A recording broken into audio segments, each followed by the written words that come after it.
సంగారెడ్డి జిల్లా నారాయణఖేడ్ నియోజకవర్గంలో శనివారం ఎమ్మెల్యే కార్యాలయంలో ఎన్నికల్లో కాంగ్రెస్ పార్టీ ఇచ్చిన హామీ ప్రకారం ఎమ్మెల్యే డాక్టర్ పట్లవుల సంజీవారెడ్డి చేతుల మీదుగా ఇందిరమ్మ ఇళ్ల లబ్ధిదారులకు ₹1,00,000 చెక్కును అందించడం జరిగింది.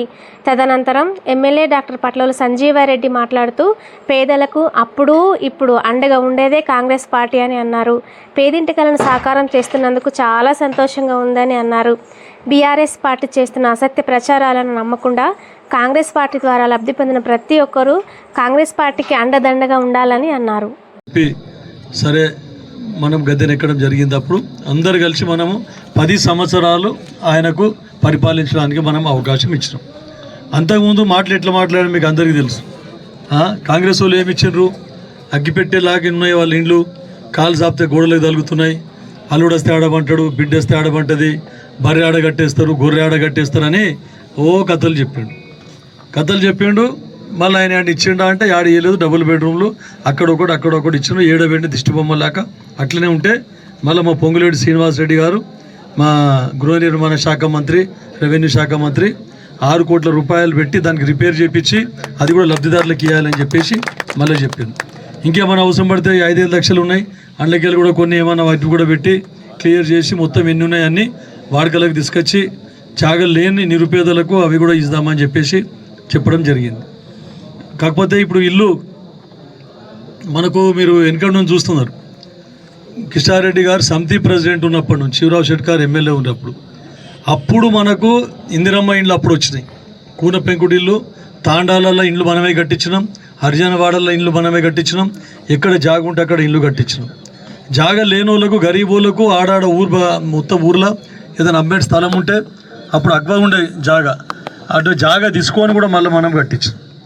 మళ్ళీ 1979లో చెన్నారెడ్డి గారు ముఖ్యమంత్రి ఉన్నప్పుడు పెద్ద కాలనీస్ కట్టించినాం. అప్పుడు కూడా కిషారెడ్డి గారు ఎమ్మెల్యే ఉండి అప్పుడు కూడా ఈ గృహ నిర్మాణ శాఖ ద్వారా ఇండ్లు కట్టేయడం జరిగింది. అప్పుడు సిమెంట్ కూడా ఇచ్చి కొంతమంది పైసలు బిల్లులు కూడా డైరెక్ట్ ఇంటి దగ్గర పోయి బిల్లులు ఇచ్చారు. అప్పుడు కంప్యూటర్లు అవేం లేకుండే. కాబట్టి ఎవరు ఇల్లు కట్టుకుంటే వాళ్ళకి పోయి బిల్లులు ఇవ్వడం జరిగింది. అప్పుడు కూడా కాలనీస్ జాగా లేని వాళ్ళకి మొత్తం 1 ఎకరము 2 ఎకరాలు జాగా కొని కాలనీస్ మొత్తము, ఇప్పుడు గూలూల కాలనీ కానీ, ఎస్సీ కాలనీ కానీ, ఎస్టీ కాలనీ కానీ, తాండాలు కానీ, ఇట్లా అందరికీ ఒక్కొక్క దగ్గర 50-100 ఇండ్లు కూడా మనం కట్టించి కాలనీస్ ఏర్పాటు చేయడం జరిగింది. అదన్నీ కాంగ్రెస్ ప్రభుత్వాలు చేసినాయి. కానీ అవకాశం వచ్చింది కేసీఆర్కు, మరి 10 సంవత్సరాల నుంచి ఏం చేసిందని చెప్పేసి అడుగుతా ఉన్నాం. ఖాళీ భూములు కబ్జా పెట్టుడు, ఖాళీ కాళేశ్వరం కట్టుడు, సర్పంచుల పైసలు అక్కడనే తీసుకుపోయిండు, ఉపాధి హామీలో ఉన్న పైసలు అక్కడనే తీసుకుపోయిండు. అవన్నీ సరిపోవని మళ్ళీ 8 లక్షల కోట్ల బాకీ చేసిండు. రోడ్ వేయలేదు, ఒకరికి ఉద్యోగం ఇవ్వలేదు, ఒక స్కూల్ కట్టియలేదు. ఇవన్నీ కానీ పైసలు మట్టుకు మొత్తం అప్పులు మాత్రం అయినాయి. ఎక్కడ పోయినాయి పైసలు అంటే ఇక దేవునికి ఎరకాది. అందరు కోమటోళ్ళే కోడి మాయమైంది అంటారు చూడు, అట్లా పరిస్థితి. బాకీ 8 లక్షల కోట్ల బాకీ చేసినట్లనే ఏం చేయనట్లనే 7 ఉన్నది ఆడ.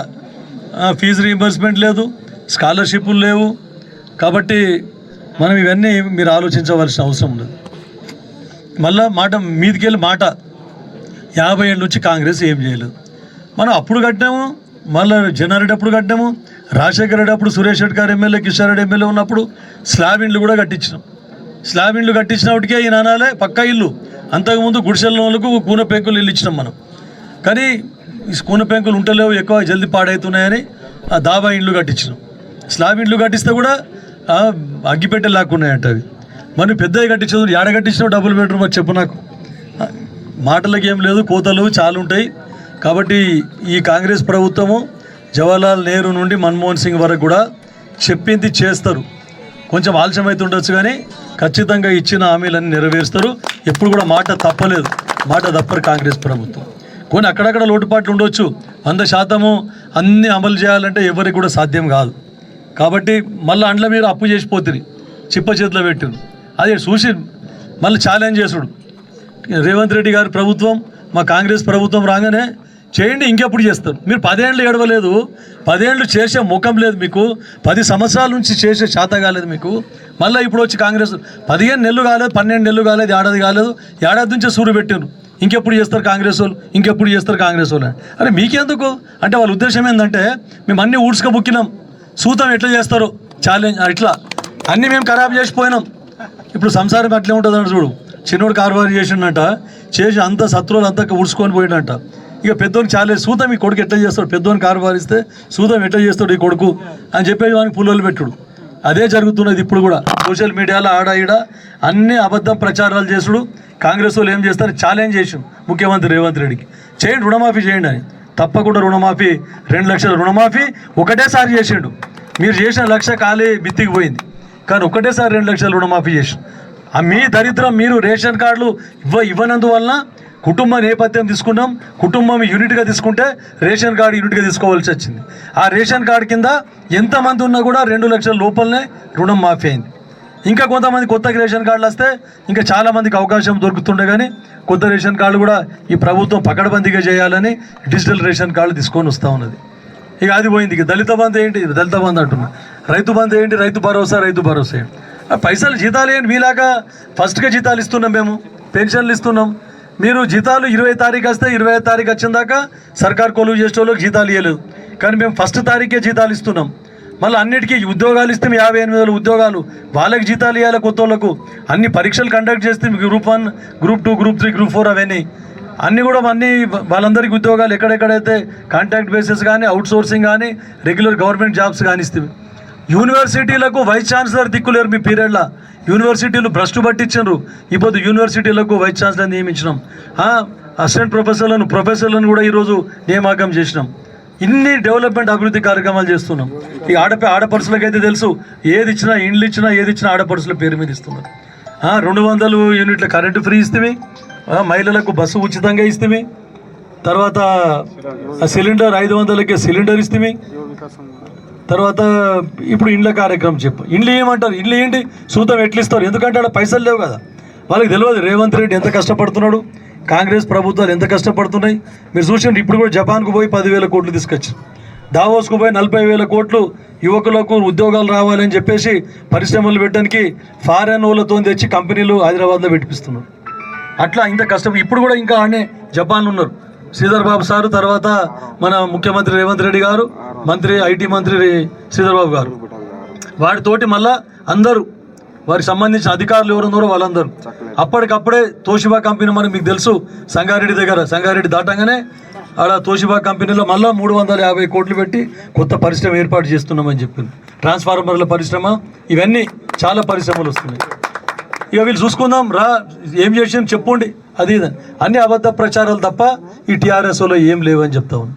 ఒకటే ఇండ్లు చెప్తున్నాం మేము, ఇండ్లు అప్పటిలాగా కాదు, కొన్ని మేము చెప్పినాం ఎన్నోసార్లు, కొన్ని అప్పుడు కూడా మా ప్రభుత్వాన్ని అవకతవకలు జరిగినాయి, దాన్ని మేము ఒప్పుకుంటున్నాం. మీలాగా అన్ని మిషన్ భగీరథ నీళ్ళు వస్తున్నాయి ఇంటింటి, కానీ ఇప్పటికీ అది అరిగిపోయిన రికార్డులాగా చెప్తారు. నీళ్లు లేవు, ఏడ కూడా దిక్కు లేవు నీళ్ళు. మీరు చేసిన పాపానికి ఈరోజు సరిగ్గా పైపులు వేయనందుకు, నాసి రకం పైపులు వేసి, పెద్ద పైపులు వేసి తీసేసి చిన్న పైపులు వేసినందుకు ఇప్పుడు తాండాలలో నీళ్లు తాగని పరిస్థితి ఉన్నది. 50,000 కోట్ల రూపాయలు దాని మీద పాత పైపులు తీసి కొత్త పైపులు వేసి కమిషన్లు లేపుకున్నారు. అట్లనే ఇది కూడా అనుకున్నారు. మీరు చూద్దాం ఎట్లా చేస్తారో చూద్దామని అనుకొని ఛాలెంజ్ చేస్తున్నారు. కానీ కాంగ్రెస్ ప్రభుత్వం అంటే ఎట్టి పరిస్థితుల్లో అన్న మాట నిలబెట్టుకుంటుంది. దీనికోసానికి పైసలు జమ చేసాం. సరే ఇండ్లు ఇస్తున్నామని చెప్పినాం, 1 సంవత్సరం అయిపోయింది. ఆ సంవత్సరంది ఇండ్లుగా అన్నారు. పోయిన సంవత్సరం ఆర్థిక సంవత్సరం 3,500 ఇండ్లు. ఇప్పుడు ఇది కాకుండా మళ్ళీ ఇప్పుడు ఇమ్మీడియట్గా మళ్ళీ ఈ ఇండ్లు కట్టుకునేసరికే మళ్ళీ ఇంకో 3,200. మళ్ళీ దీనికి 20% అధికంగా ఇన్ఛార్జ్ మంత్రికి చెప్పి, ఎక్కడ నాకు టెక్నికల్గా కంప్యూటర్ తీసుకునేకొచ్చే, ఫోటో దించితే కూడా వాళ్ళ లిస్టులో పేరు రాకొచ్చే అని అంటే వీటికి మళ్ళీ అప్లికేషన్ పెట్టుకుంటే 20% ఇండ్లు ఎక్కువ వాళ్ళకు కూడా మా ఇన్ఛార్జ్ మంత్రి కొండ సురేఖ మేడం గారి ద్వారా అవి కూడా కలెక్టర్ ద్వారా ఇవ్వడం జరుగుతుంది. ఇంత పకడ్బందీగా చేస్తున్నాం.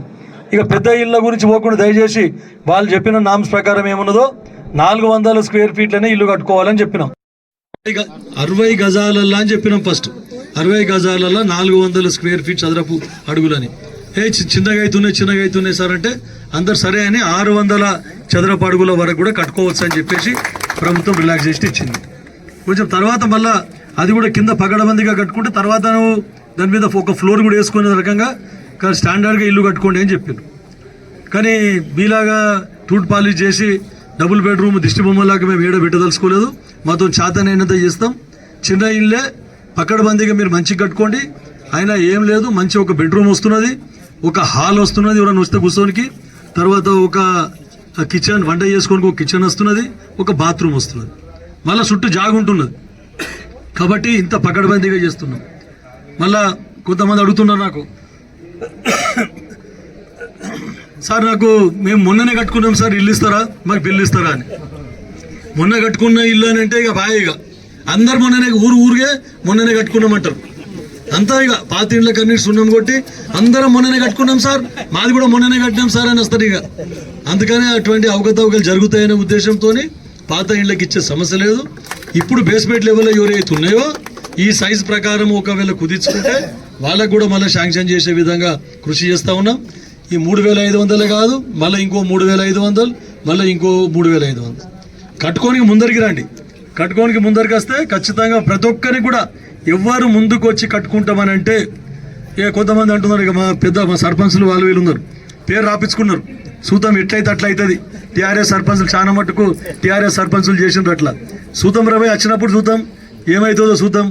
వస్తే అట్లనే లేపుకుంటుమి కట్టకున్నా సరే, లేకుంటే ఇల్లు ఆల్రెడీ ఇల్లు దాబా ఇల్లు ఉన్నది, పెద్ద ఇల్లు, నాకు ఇల్లు లేదని రాపించుకున్నారు సర్పంచ్. ఒక ఎగ్జాంపుల్ పేర్లు చెప్తా, పేర్లతో సహా టీఆర్ఎస్ సర్పంచ్ల పేర్లు చెప్తా. ఇల్లు ఉన్నది, పెద్ద ఇల్లు కట్టుకున్నారు, కానీ నాకు ఇల్లు లేదని రాపించుకున్నారు. ఇక రాపించుకొని అదే ఇక వాళ్ళ ఎట్లా చేస్తామని ఉద్దేశం, కానీ అట్లా జరగది. పెద్ద ఇల్లు ఉన్న వాళ్ళకు మొత్తం ఈ అర్హత ఉన్న లిస్టులో వచ్చిన వాళ్ళకు కూడా పక్కకు తీసేస్తాం, వాళ్ళందరి పేర్లు క్యాన్సిల్ చేస్తాం. ఒకవేళ అనర్హులు ఉంటే, అర్హులు ఉండి ఈ లిస్టులో పేరు రాకపోతే కూడా వాళ్ళందరూ మళ్ళీ అప్లికేషన్ తీసుకొని కలెక్టర్ ద్వారా ఎంక్వైరీ చేసి, మళ్ళీ అవన్నీ కూడా హౌసింగ్ వాళ్ళ ద్వారా ఎంక్వైరీ చేసి కలెక్టర్ ద్వారా వాళ్ళ పేర్లు కూడా ఎక్కించి కట్టుకునే బాకీ. మీరు కట్టుకొని తయారైతే ఇప్పించే బాధ్యత నాది. ఇక అన్నారు కానీ సూతం ఇల్లు కడుతుండ్రు, అది ఇస్తున్నారు, ఒట్టిగానే అక్కడ ఖజానాలో పైసలు బిల్లులు వస్తాయి. ఒట్టిగా మనం సన్నం బియ్యం ఇచ్చినాం, 2,000 కోట్ల రూపాయలు ఎక్స్ట్రా గవర్నమెంట్ మీద బర్డెన్ అవుతున్నది. ఆ 2,000 కోట్లు పోయినా సరే ఇవన్నీ రైస్ మిల్లులకు పోతున్నాయి. బారాన బియ్యం అన్ని దొడ్డు బియ్యం రైస్ మిల్లులకు పోతున్నాయి. గరీబ్ వాళ్ళు చాలా మంది తింటున్నారు, ఈ బారాన మంది అమ్ముకుంటున్నారు, సన్న బియ్యం కొనుక్కుంటున్నారు. ఇట్లా అందరికి సన్న బియ్యం ఇస్తాం, అమ్ముకుంటూ బంద్ అవుతుందని అందరికి కూడా సన్న బియ్యం ఇచ్చినాం. సన్న బియ్యం ఏమైనా దానికి ఏమంటారు టీఆర్ఎస్ వాళ్ళు, వాళ్ళు అన్ని నూకలు ఉన్నాయి, అన్ని నూకలు ఉన్నాయి అంటారు. ఆడదాలక పాత గజాలు అంటారు చూడు, అట్లా ఒక సామెత ఉన్నది. అట్లా మీకు ఇయ్యనికి శాత కాలేదు, ఇప్పుడే వాళ్ళు అన్ని నూకలు ఉన్నాయి, అన్ని నూకలు ఉన్నాయి అంట.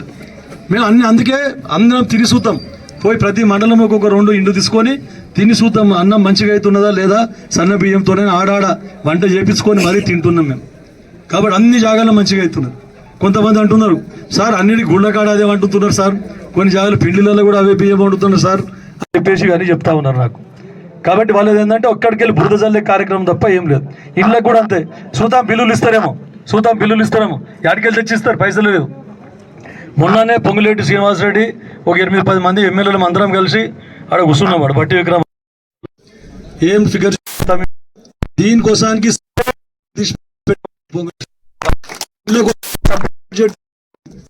మళ్ళీ మహిళ కూడా గరీబ్ వాళ్ళందరూ ఉన్నారు, వాళ్ళ పేరు మీదనే ఇల్లు ఉంటుంది. వాళ్ళకు మళ్ళీ 1 లక్ష రూపాయలు లోన్ ఇస్తే 5 లక్షలు ప్లస్ 1 లక్ష 6 లక్షల రూపాయలతో కూడా కట్టుకోవచ్చు. జర ఎక్క తక్కువ కూడా. కొంతమంది మీరు రాకుంటే కూడా మీరు చెప్పండి, పైసలు అడ్వాన్స్ లేకుంటే గరీబ్ మాతో చేతనైతే లేదు, ఆ 1 లక్ష రూపాయలు మాకు బేస్మెంట్ లెవెల్ దాకా కూడా మాకు చేత కాదు సార్, కానీ ఇల్లు కట్టుకోవాలి మాకు లేదు సార్ అని అంటే నా తగ్గరండి, అధికారుల తగ్గరండి. బ్యాంకులతో మాట్లాడతాం, డ్వాక్రా ఐకేపీలతో మాట్లాడతాం, వాళ్ళకి ఫస్ట్ 1 లక్ష రూపాయలు శాంక్షన్ చేసి ఇల్లు సురువు పెట్టించే విధంగా మేము బాధ్యత తీసుకుంటామని మీకు అందరికీ చెప్తా ఉన్నాం. ఇక బిల్లుల పైసలు బడ్జెట్ సపరేట్ ఉన్న దాని గురించి మళ్ళీ భయపడాల్సిన అవసరం లేదు. ఇక రైతు బంధు, రైతు భరోసా ఇస్తున్నాం మనం, దానికి కూడా చెప్పాను సార్ ఇవన్నీ కొంతమందికి రాలేదంటే లేదు కరెక్టే, కొంతమందికి రాలేదు, 3-4 ఎకరాల దాకా పడ్డాయి. ఇంకా కూడా ఈ ప్రభుత్వం ఇంకా కూడా రైతు బంధు ఇచ్చే కార్యక్రమం పెట్టుకున్నది, రైతు భరోసా. దాన్ని ఫికర్ చేయకుండా ఇప్పుడే కాదు మళ్ళా వచ్చేసారి రైతు భరోసా కూడా అడ్వాన్స్ పెట్టుకోము, ఏం భయపడవలసిన అవసరం లేదని చెప్పారు. 15,000 కోట్ల ఆల్రెడీ ఎక్కడికి వెళ్తే వాళ్ళ పైసలు ఎట్లా చేయాలి, ఏం చేయాలి అడ్వాన్స్ పెట్టుకుంటున్నాం మేము ముందు చూపుతోని. కాబట్టి మనం అన్నయ్యని కొంచెం ఆలస్యమైనా సరే అన్నీ చేస్తామని చెప్పడం జరిగింది. మీరు మంచిగా కట్టుకోండి స్టాండర్డ్గా ఇల్లు. బిల్లులు మా బాధ్యత, బిల్లులు ఇప్పించే బాధ్యత మాది. ఇట్లా అందరు కన్ఫ్యూజ్ అవుతున్నారు, బిల్లులు వస్తాయో రాదు. ఎందుకంటే టీఆర్ఎస్ పైసలు 45,000 కోట్లు చేసిపోయారు, 45,000 కోట్ల అప్పు పెట్టిపోయారు. వాళ్ళ పీరియడ్ ఇన్ని కోట్లు అన్ని కోట్లు అని శాంక్షన్ చేసినామని కాగితాల మీద లేవు, పైసలు లేవు కానీ కాగితం ఓట్లు పడాలి కదా, దాని మీద కాగితాల మీద పైసలు కోట్లు ఇన్ని వేల కోట్లు అన్ని వేల కోట్లు అని రోడ్లు శాంక్షన్ చేసిపోయి ఇప్పుడు ఏమన్నది మళ్ళీ వాళ్ళే ధర్నా చేస్తున్నారు. శాంక్షన్ చేసిన వాళ్ళు వాళ్ళే, కాంగ్రెస్ వాళ్ళు చేయకొచ్చిండ్రు రోడ్లని. సిగ్గుశరం ఉండాలి కనీసం. వాళ్ళు పైసలు లేని కాగితాల మీద కానీ రోడ్లు కానీ శాంక్షన్ చేసి కాంగ్రెస్ వాళ్ళు చేయాలి. పాతయే మీరు 45,000 కోట్లు వేయలేదు, గుత్తేదారులకు మేము ఇస్తున్నాం, కొన్ని మేము ఇస్తున్నాం పైసలు, మీతో దిక్కు లేకపోతే ఇప్పుడు మళ్ళీ వచ్చి రోడ్ల మీద ఎక్కుతున్నారు వాళ్ళే. కాంగ్రెస్ వాళ్ళకి రోడ్లు చేయమని ఉండే చేస్తాం, మాత పైసలు లేవు, మీరు బాగా చేసిపోయినారు. మేము 100 రూపాయలు ఉంటే 120 రూపాయల పని చేస్తాం, మీలాక 100 రూపాయలు ఉంచుకొని 1,00,000 రూపాయల పని మేము చెయ్యం. కాబట్టి ఇది అర్థం చేసుకోవాలి మీరు. రోడ్లతో కూడా మెల్లమెల్లగా అది కూడా చేస్తాం. అందుకనే ఈ ప్రోగ్రాం పెట్టిందని పీడీ గారికి, వీళ్ళందరికీ, మా ఎండిఓలకు, మా స్పెషల్ ఆఫీసర్ మీకు తెలుసు, మన దగ్గర ఎండిఓ పని చేసిపోయాడు సాయిబాబా గారు, మా దగ్గర సూపరింటెండెంట్గా. నేను జడ్పీటీసీ ఉన్నప్పుడు నా దగ్గర అప్పుడు ఎండిఓ చేసిపోయాడు. ఇప్పుడు జిల్లా అధికారి డిపిఓగా పరీక్ష ఒట్టిగా రాలేదు, పరీక్ష రాసి తెచ్చుకున్నాడు ఆయన డిపిఓగా. కాబట్టి తెలిసిన నారాయణ ఖేడ్ గురించి మొత్తం తెలుసు. కిషారెడ్డి గారు ఉన్నప్పుడు కూడా ఆయన పనిచేసారు. కాబట్టి ఆయనకు స్పెషల్ ఆఫీసర్గా, ఇండ్ల మీద స్పెషల్ ఆఫీసర్గా చేశారు. సాధక బాధకాలు తెలుసు ఆయనకు. కాబట్టి ఈరోజు అందరికీ నమ్మకం కలిగాలనే ఉద్దేశంతో 10-20 మంది అయినా సరే వాళ్ళకి బిల్లులు ఇస్తాం, గవర్నమెంట్ పైసలు ఇస్తున్నదని నమ్మకం కలగాలి అని చెప్పేసి ఇప్పుడు వచ్చినాం. గరీబులు అందరూ ముందరికి రండి. ఈ 2 తారీఖు లోపల అందరికీ ఆ లిస్టులో ఉన్న వాళ్ళకి వెళ్ళి కరెక్ట్గా ఉన్న వాళ్ళందరికీ గుర్తించి ఎంతమంది ముందుకు వస్తే ఇల్లు కట్టుకోనికి అంతమందికి కూడా మేము ఇల్లు ఇస్తామని చెప్తా ఉన్నాం. బిల్లులు ఇప్పిస్తాం. కొంచెం వెనుక ముంగట కావచ్చు, నేను లేదంటలేను, కానీ ఖచ్చితంగా ఇస్తాం. ఈరోజు 10-18 మందికి మేము 1,00,000 రూపాయలు వారి అకౌంట్లు వేస్తున్నామంటే ఎక్కడ లేదు. మొత్తము మన సంగారెడ్డి జిల్లాల నారాయణ ఖేడ్ అనే ఫస్ట్ బిల్లులు ఇస్తా ఉన్నామని చెప్పి అక్కడ పొంగులేటి శ్రీనివాసరెడ్డి సాబు, డిప్యూటీ సీఎం బట్టి విక్రమార్క, అక్కడక్కడ వాళ్ళ మంత్రుల నియోజకవర్గాలలో అయినాయి, అక్కడ బిల్లులు ఇస్తున్నారు. కానీ సంగారెడ్డిలో ఇప్పుడు మొట్టమొదట నారాయణ ఖేడ్లోనే ఇండ్ల బిల్లులు మనం ఇస్తున్నాం. మూతోడు జవాబు చెప్పినట్ల 10 సంవత్సరాల నుంచి మోసం చేసి రాజకీయం చేసారు. మొత్తం మోసం చేసి అది ఇస్తాం ఇది ఇస్తాం అనాలే, ఎలక్షన్లలో ఓట్లు వేసుకునాలే. కానీ మాకు మేము ఓట్లు పని చేసి ఓట్లు అడుగుతాం. మీలాక కాగితాల మీద పనులు చూపించి ఓట్లు అడగం. మీరు ఎందుకు ప్రజలు ఆదరిస్తారు. మాకు ఎప్పటికీ కాంగ్రెస్ ప్రభుత్వాలు ఆదరించింది. ఎందుకంటే గరీబోళ్ళ ప్రభుత్వాలే కాంగ్రెస్ ప్రభుత్వాలు. ఏమైనా చేస్తే కాంగ్రెస్ వాళ్ళే చేస్తారా బాబు, ఎవరితో కాదు, చేత కాదని చెప్పి ఆ నమ్మకం మేము నిలబెట్టుకోవాలని కష్టమైనా సరే, కొంచెం నిదానమైనా సరే అన్ని పనులు చేసుకుంటూ పోతా ఉన్నాం. కాబట్టి ఇండ్లు నాకు రాలేదు నీకు రాలేదు, ఇప్పుడు నాకు తెలిసే అభ్యంతర కాడ కొట్లాడు ఎండిఓ సాబు, అభ్యంతర కాడ నాకు నీకు అని కొట్లాడినట్ట. ఎవరికి మీరు భయపడాల్సిన అవసరం లేదు. ఎక్స్ట్రా ఇండ్లు శాంక్షన్ చేసుకొని అయినా సరే మళ్ళీ మేము మీకు ఇండ్లు కట్టించే బాధ్యత తీసుకుంటాం. కరెక్ట్ కట్టుకోండి, అవకతవలకు పాల్పడకండి, అధికారులు చెప్పినట్ల. తర్వాత మొన్ననే పబ్లిక్ అండర్టేకింగ్ కమిటీ మీటింగ్ అయింది, మినరల్ మీద మీటింగ్. అంటే నేను కూడా సభ్యున్నే. మొత్తం ఇవన్నీ అంటే ఇసుక అండనే ఉంటుంది. మొత్తం ఇక్కడ నిజామాబాద్లో క్వారీలు తెరుస్తలేరు, తర్వాత కామారెడ్డిలో క్వారీలు తెరుస్తలేరు. ఇద్దరు కలెక్టర్లకు పోయి నేను రిక్వెస్ట్ చేసిన, సార్ మా దగ్గర చెరువుల పని నడుస్తున్నది, దానికి ఇసుక లేదని. తర్వాత మళ్ళీ కొన్ని సీసీ రోడ్లు పాపం 2,500కు టన్ను కొంటున్నారు మా కార్యకర్తలు అందరూ. అట్లా కాదు, మాకు ఇసుక అవసరం, మొత్తం 30,000 టన్నుల ఇసుక అవసరం అంటే మొన్న నేను అప్లికేషన్ పెట్టి వచ్చిన. మనకు ఎండి శ్రీధర్ అని ఉన్నారు ఇప్పుడు మనకు మైనింగ్ డిపార్ట్మెంట్లో, వారికి కూడా చెప్పినాం. అయితే ఈ ప్రభుత్వం ఏం చేసిందంటే మొత్తం అంతకుముందు 900-1,000 కోట్ల రూపాయలు గవర్నమెంట్కు భర్తీ అవుతుండే ఖజానాల. కానీ టీఆర్ఎస్ ప్రభుత్వం మొత్తము దుర్మార్గం, మొత్తము లారీలు మొత్తం కర్ణాటక అక్కడ ఇక్కడ అమ్ముకున్నారు. సర్కారుకు పైసలు కట్టలేదు. 9,900 కోట్ల రూపాయలకెళ్ళి ఎంత పడిపోయిందంటే 600లకు పడిపోయింది. 630 అంటే 300 కోట్లు మైనస్. అదే రేవంత్ రెడ్డి గారు ఉసుక మొత్తం పని చేయించారు. మా కాంగ్రెస్ ప్రభుత్వం మీటింగ్ పెట్టి ఇవన్నీ పని చేయాలి, ఇవన్నీ బోగస్. కానీ ఒక్క టన్ను కూడా, ఒక క్వింటల్ కూడా ఓవర్లోడ్ ఉండకూడదు. లారీల మీద ఉసుక కరెక్ట్ పోవాలి. గవర్నమెంట్కి ఎంత కడుతున్నారో అంత ఉసుక తీయనియాలి, అంతకంటే ఎక్కువ తీయనియకూడదు అని చెప్పేసి మన దగ్గర పెట్టలేదు. కానీ వేరే 4 జిల్లాల్లో శాండ్ బజార్ అని పెట్టినారు. త్వరలో సంగారెడ్డిలో కూడా పెడతామన్నారు శాండ్ బజార్. నారాయణఖేడ్లో కూడా సబ్ బ్రాంచ్లు, తాలూకా లెవెల్లో సబ్ బ్రాంచ్ పెట్టిస్తే ఆ ఇసుక మొత్తం మీకు కూడా అవైలబుల్ అవుతుంది. అప్పుడు హైదరాబాద్లో కనీసం అంటే ఒక్క టన్నుకు ఇసుకకు మొత్తం 2,000, 2,500, 3,000 దాకా కూడా అమ్ముకున్నారు. కానీ ఈరోజు హైదరాబాద్లో కూడా 1,600, 1,700 కంటే సన్న ఇసుక 1,800, 1,900 కంటే ఎక్కువ రేటు వలుకుతలేదు ఆడ. ఈ దళారీ వ్యవస్థ మొత్తం బంద్ అయిపోయింది. కాబట్టి మళ్ళా ఒకటే సంవత్సరం ఈ మొత్తం 9 నెలలు 10 నెలలు అయింది, ఇంకా సంవత్సరం కూడా కాలేదు. అప్పుడే మళ్ళీ 900 కోట్ల ఖజానా వచ్చింది. అంటే ఎంత బెనిఫిట్ అయింది, ఎంత తినిపోయినరు దుర్మార్గులు టీఆర్ఎస్ నాయకులు ఉష్క దందా చేసి ఎంత తినిపోయినరు అని చెప్పేసి ఒకటే సంవత్సరంలో అంటే 10 నెలలే 10 నెలల్లో 300 కోట్లు పెరిగింది. మన రేవంత్ రెడ్డి గారు స్ట్రిక్ట్ చేసినాక జర ఉష్కకి ఇబ్బంది అవుతున్నది ఇప్పుడు కరెక్టే, కానీ గవర్నమెంటే అమ్ముతున్నది. ఇప్పుడు రైతు ఏది ఇసుక బజార్లను పెట్టేసి ప్రతి జిల్లాలో మీరు పోయి కొనుక్కొని రావచ్చు. ఇక మనకి జర లేట్ అయింది, కానీ ఇండ్లు కట్టుకునే వాళ్ళకు టోటల్ ఫ్రీ ఉసుక సర్కార్ తరఫున ఫ్రీగా ఉసుక ఇస్తామని చెప్పడం జరిగింది. మీకు ఎంత ట్రాక్టర్ కిరాయి కానీ లారీ కిరాయి కానీ ఆ కిరాయి ఒకటే మీరు పెట్టుకోవాలి తప్ప మొత్తం ఉసుకకు ₹1 కూడా తీసుకోరు. ఆడ 500, 600 టన్ను ఆడ అమ్ముతుంది గవర్నమెంట్, కానీ మీకు ₹1 కూడా తీసుకోదు. ఖాళీ కిరాయి, ట్రాక్టర్ కిరాయి కానీ లారీ కిరాయి కానీ అంత. అంటే వాళ్ళు ఇంజనీరింగ్ డిపార్ట్మెంట్ వాళ్ళకు హౌసింగ్ డిపార్ట్మెంట్ వాళ్ళకు చెప్తామని చెప్పినారు. వాళ్ళు మొత్తం మన దగ్గర హౌసింగ్కు ఈ మండల్ వైజ్ ఎంత ఇసుక పడుతుందో అది తీసుకొని పోయి వాళ్ళు లంసమ్గా బల్క్లో కొనుక్కొని మీ దగ్గర ఖాళీ ట్రాన్స్పోర్టేషన్ పైసలు తీసుకుంటారు వాళ్ళు. ఏ గవర్నమెంట్ అని ఇచ్చిందా ఇట్లా మీకు చెప్పు, ఏ గవర్నమెంట్ అని ఇచ్చిందా? మరి అది పరిస్థితి. ఇంతగానం బీదోళ్ళ గురించి ఆలోచించే ప్రభుత్వం కాంగ్రెస్ ప్రభుత్వం. దాన్ని గుర్తుపెట్టుకోవాలి. ఇంకో విషయం చెప్తా, ఇళ్ళ బిల్లులు తీసుకుంటారు, అన్ని తీసుకుంటారు, మళ్ళా కాంగ్రెస్ను మర్చిపోతుంది అంటే లాభం లేదు. ఇప్పుడు నేను చూసిన ఇప్పుడు సరే 112 మందికి వచ్చింది, 4 మందికి ₹2,00,000 మాఫ్ కాలేదనుకుందాం వాళ్ళు చెప్పినట్టని. 12 మందికి అయితే ఇచ్చినాం కదా, కానీ మళ్ళీ భూపాల్ రెడ్డి సరిగా ధర్నా రానోళ్ళు సరిగా పోయి ధర్నా చేస్తున్నారు. 2,00,000 లేపుకున్నారు, బరాబరే లేపుకున్నారు, మాఫ్ అయింది, 2,00,000 బరాబర్ మాఫ్ అయింది. మళ్ళీ ఆయన ఎంబడి పోయి మళ్ళీ రానోళ్ళు సరిగా మాకు మొత్తం రైతు రుణమాఫీ కాలేదు అని చెప్పేసి ఎవరైతే ధర్నాకి దిగినరో వాళ్ళు సరిగా వచ్చిన వాళ్ళు కూడా వాళ్ళు సరిగా పోయారు. కనీసం సిగ్గుశరం ఉండాలి. అరే కాంగ్రెస్ వాళ్ళు దిన్నం 2,00,000 మాఫ్ చేసిండు పాపం రేవంత్ రెడ్డి, కాంగ్రెస్ ప్రభుత్వం మాఫ్ చేసింది, మళ్ళీ ఈ టీఆర్ఎస్ ఎంబడి ఎందుకు పోవాలి అని ఆలోచన చేయాలి కదా కనీసం.